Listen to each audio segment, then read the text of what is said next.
Hi, I'm Stewart Spinks and welcome to episode 382 of my podcast, Beekeeping Short and Sweet. Nosema apis and Nosema Ceranae, two spore-forming parasitic Microsporidia. They sound like something of a horror show for our bees, and the effects of a heavy infection can be quite damaging. Listen in as I explain what it is, how you can identify it, and ultimately deal with it so your bees can have a healthy and productive summer.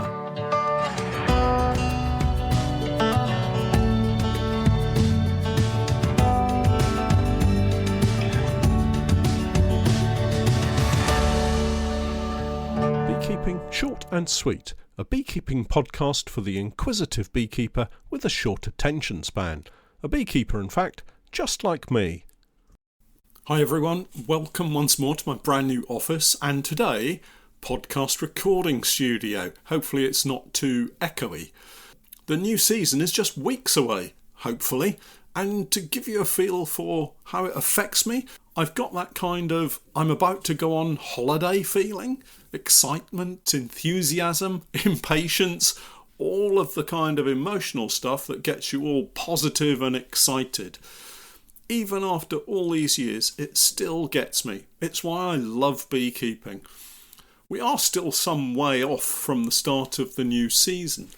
But if it's early, and if this rain ever stops, we could be getting into our hives for first spring checks in just a few weeks. Coupled with the new office, the refreshed honey room, a brand new camera setup for our videos this year, and my bees on a budget project for the videos, there's lots to look forward to. Next week's podcast will be an update on how all of these changes are coming along, but today I wanted to chat about one of the more common diseases that infects our beehive colonies, yet remains something of a mystery to many beekeepers, particularly beginner beekeepers, and that's Nosema. If by the time we've completed this podcast you would like to have your bees checked for Nosema but don't yet have the equipment to carry it out yourself, head over to my website norfolk-honey.co.uk where I can help you with disease recognition and colony assessment. So, Nosema, something of a mystery. It's not always easy to tell if the bees are struggling with it until it reaches a tipping point that drags the colony down into a kind of crawling malaise that has bees wandering around feeling so lethargic and tired that you'd think it was Sunday morning and they'd been out all night having a few too many drinks. Maybe that's just me. Anyway, Nosema, tricky to diagnose in its early stages and disruptive, if not fatal to your bees, in its late stage when a colony becomes overloaded with the infection. In today's podcast, I want to offer some help as to how you can practically spot the infection and plan a solution to helping your honeybees recover. So, what is Nosema and why should we worry about it? Well, Nosema is a spore-forming parasitic Microsporidian. I should probably say that again. Nosema is a spore-forming parasitic Microsporidian. There are over 200 different species of Nosema. Fortunately, only 2 of those affect our honeybees, Nosema apis and Nosema Ceranae. Each one is slightly different and develops in the honeybee slightly differently, but both can devastate a honeybee colony. So let's recap on the description and break it down. Spore-forming parasitic Microsporidian. So, spore-forming. Nosema forms spores, and this is a process called sporulation. I'm not sure what came first, the spore or the infected honeybee. It's a bit like the chicken and egg question, I guess. Anyway, the infection cycle begins when a honeybee, going about its usual business of cleaning and maintenance, ingests one or more spores and becomes infected. Here's where the 2 types differ slightly, and it's an important difference. Nosema apis spores multiply only in the midgut or ventriculus of the honeybee, whereas Nosema ceranae can develop and infect alimentary canals, hypopharyngeal glands, salivary glands, and fat bodies, so has the potential to be significantly more infectious and dangerous to the honeybee. Nosema is a parasite. Singleton and Sainsbury describe parasitism in their Dictionary of Microbiology and Molecular Biology like this, in which one organism, the parasite, benefits at the expense of the other, the host. Typically, the parasite obtains its nutrients from the host, and the association is detrimental to the host. So, Nosema, which is the parasite, benefits at the expense of the honeybee, which is the host. While we're talking definitions, let's look at the term Microsporidian, as this describes the physical makeup of the Nosema spore. In the world of scientific classification, a Microsporidian is found in the kingdom of fungi, and although it's harmful to our honeybees, you can't quite help being impressed, well certainly I can't quite help being impressed by the engineering of this parasite. If we get microscopic for a moment, imagine a Nosema spore shaped like a little grape. There are differences between Apis and Ceranae, but for now, let's keep it simple.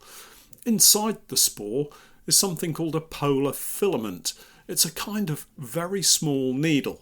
This extends down inside the spore and coils around the inside of the spore like a wound-up spring. When the spore is ingested by the honeybee and it finds its way to where it wants to be, I assume they have some kind of sat-nav to guide them. However, once at the site of the cell they want to infect, the polar filament is discharged in an explosive manner so that the filament, the needle, shoots out from the spore and penetrates the cell wall of the host, our honeybee. It then passes its infective sporoplasm, effectively its DNA, into the host cell, and this is what does the damage. It's quite remarkable, really.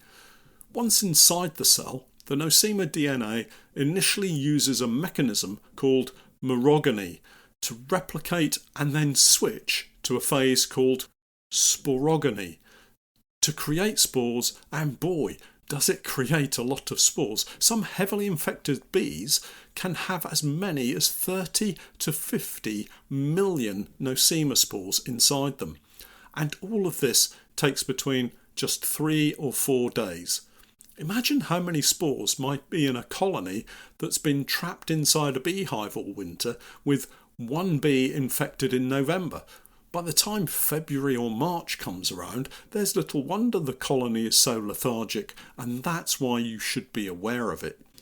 Poor colony health in the spring means poor growth. Colonies are slow to build up numbers and struggle all the way through spring and into the summer. And for some of us, summer seems to end so fast, you're back preparing your bees for winter again without a sniff of honey. Infected honeybees generally have their lives shortened, sometimes by up to half. They're weakened, unable to feed brood, unable to get the nutrients that they need. This all allows other pathogens to grow and cause yet more damage to the colony, and if the queen becomes infected, she's likely to slow or stop her egg laying completely and may well die. So not only is your spring colony weakened, but they have no queen and you have no spare queens to recover the situation. So that's the bad news. But here's the good news. It doesn't have to end that way. Us beekeepers can take steps to help colonies come through the long winter healthy and ready to enjoy the warm spring sunshine and get a really fast start into the new season. And it doesn't have to be with treatments of antibiotics such as fumagillin or Fumadil B, no longer authorised for use here in the UK. Treating honeybees with antibiotics is the last thing you need to be doing. We all know there's a crisis in the world of antibiotics right now. Let's not have beekeeping contribute to that dilemma. But how else, I hear you cry? You're tying my hand behind my back. Well, pretty much everything I do is centred on my honeybees. What can I do to help my bees become and remain as healthy as possible? And if you take this approach, you'll find that Nosema just isn't a major problem for you at all. It won't be a problem at all. Let's start with diagnosis. You're going to need a microscope. It doesn't have to be expensive, and if you're looking for some friendly help and advice, telephone a company called Brunel Microscopes here in the UK and their team will get you started. The next step is to check out my Nosema videos showing how I sample a colony and use the microscope to check for spores. Easier seen than described, so I won't go into the details here. Just search for my videos. If you have more than one hive, you'll want to sample all of them. It makes sense. Why just select one colony if you have 4 hives at the bottom of the garden? If you're unable to carry out the test but would like to know if your bees are infected or not, send your bees to me and I'll check them for you. You'll find full details on my website, norfolk-honey.co.uk. Sampling for Nosema means collecting adult workers. There are lots of suggestions out there as to how many bees you should collect, from as few as 10 to as many as 100 or more. For me, I choose to collect between 30 and 60 honeybees as my sample. What I can tell you is, from a practical perspective, all I'm interested in is whether my honeybees are infected or not. The only proviso to that I would make is, if I find a colony with a very low infection, I may choose not to do anything about it immediately. Medium and high infections are always dealt with, so a minimum of 30 bees allows me a higher percentage chance of correctly diagnosing my colonies. More bees means more accuracy. So let's imagine for a moment you decide this year you're going to get me to test your bees. What I need you to do is collect at least 30 worker honeybees, but hang on a second, they need to be older bees. Well, how do you collect those? If it's cold, remove the roof, and if you have a crown board with a hole in it, the older guard bees will normally come up to say hello. Simply pick them up one at a time and pop them into a container. Personally, I use lab tubes with a screw on top, but food freezer bags are probably easier to handle and just as effective. Then I pop them into the freezer to humanely kill them. Label them if more than one colony and then send them to me with a 24-hour delivery service. When I test the samples, I crush up the bees in a pestle and mortar and use a drop of the resulting liquid on a microscope slide and view it under a high-powered microscope at 400 times magnification. Spores can be seen if they're present. So in this imaginary scenario, let's pretend I've got bad news for you. You have a mild infection of Nosema, a mix of Apis and Ceranae.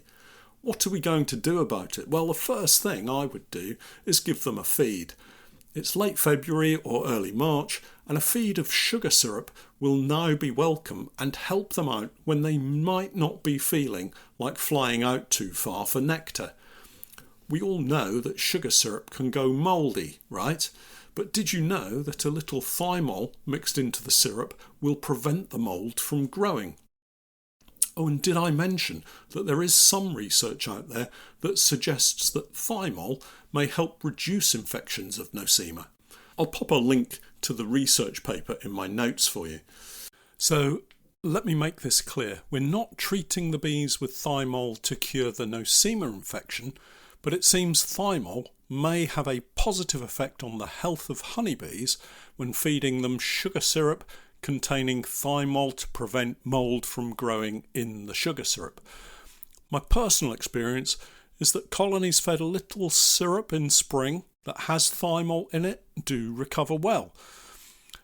I haven't got any scientific evidence to back this up as usual. It's just what I see in my bees.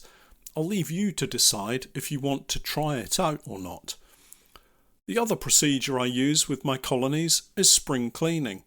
I replace the floor, brood box and crown board on all colonies in the spring. I do this regardless of Nosema. The effect of this is it reduces the loading of any spores or anything else that may be found on that equipment. Where I have an infected colony, I'll also perform a comb change of some type. Now this could be, in worst case scenarios, something like a full comb change using a Bailey comb change method. Check out my video on that topic. Or if it's a low infection, I may just replace 3 to 4 frames routinely over the spring months, and we kind of do that with most colonies anyway.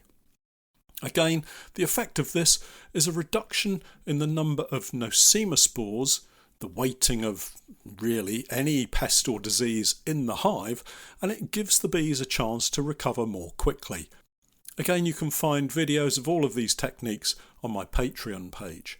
Remember, my entire focus is bee health. Healthy bees mean productive bees, and that means happy bees and happy beekeepers.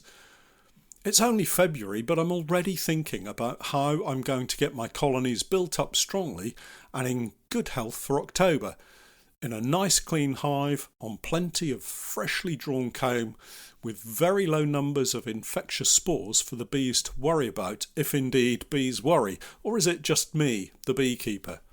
So my answer to the Nosema threat is to do something. Test your bees, send them to me to test for you.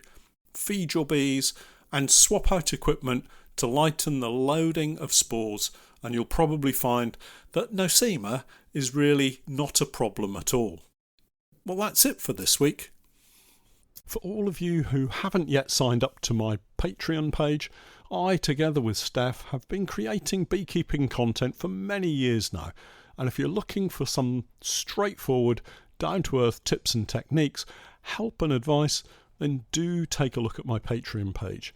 We have over 1,700 individual beekeeping posts, videos and podcasts filled with useful and timely help and advice. My approach is pragmatic and calm, sometimes entertaining, but always with help and support for the beekeepers at the heart of what I do. I keep my videos short and concise wherever possible, no waffle, no flannel, just honest beekeeping advice from years of keeping bees. Take a look and join me for the new 2026 beekeeping season. It'll cost you less than a jar of honey, and you never know, there may be something there that will help improve your beekeeping. Check us out online at www.patreon.com/Norfolk Honey.